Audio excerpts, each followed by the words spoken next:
Hey guys, back here at California Fritz's. We've got a 94 FLH here.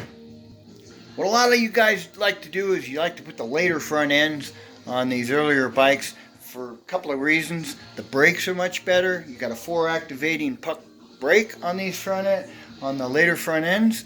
They have a 1-inch axle with a larger bearing, and that's what creates the problem. Because the earlier bikes run a 3/4 inch axle and they run a mechanical drive to the speedometer.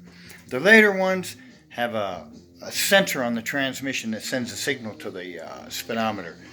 So we're going to show you how to get that drive on there. A lot of guys have asked me if you can run the mechanical drive on the 1-inch axle. You can, but you're going to need a lathe and a few other little things. We'll show you how to do it. We've got the wheel off here. I'm going to show you right here real quick. There's a spacer on the 1-inch axle, and that spacer goes up against the leg, the lower leg. Fortunately, the lower leg is only 3/4. The hole and the axle on the end of the 1-inch axle is turned down to 3/4 to fit inside of the leg. So that helps us out right there. Here's the Speedo drive for an FLH, okay? They're pretty wide. They're a little bit wider than the spacer. What we're going to do, we're going to cut the axle down so that we can slip this 3/4. We're going to cut the axle down to 3/4 of an inch, but just inside.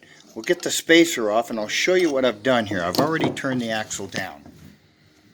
You want to make sure that your spacer, your right-hand spacer, is on the axle and it's pushed all the way through, all the way against the bearing.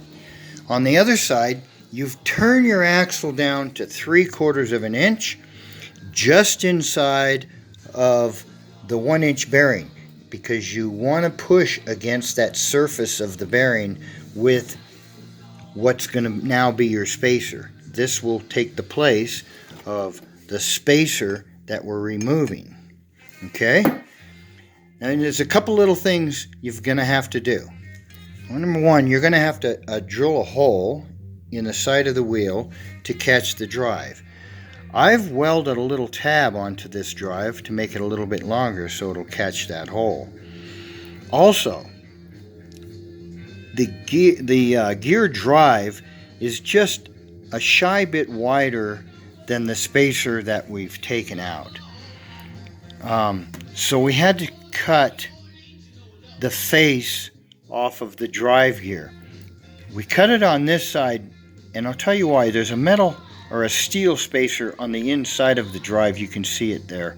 That goes on through inside of the drive, and you don't want to cut it from this side, because if you do, you'll cut into that steel spacer there, and then you'll ruin the drive. So you want to try to trim it down on this side on your lathe. So you need a lathe to cut the axle, you need a lathe to cut this down. Now I like this surface to fit really well against the bearing, because it doesn't give you much surface to push against the 1-inch bearing. So I'm adding also a very thin, it's about a 10,000 stainless washer. And I put that washer up against the bearing so that when you put the drive on the axle, fit that drive right into the hole there. Now this drive is taking the place of this spacer, the 1-inch axle spacer. It's the same width because I've cut it down here.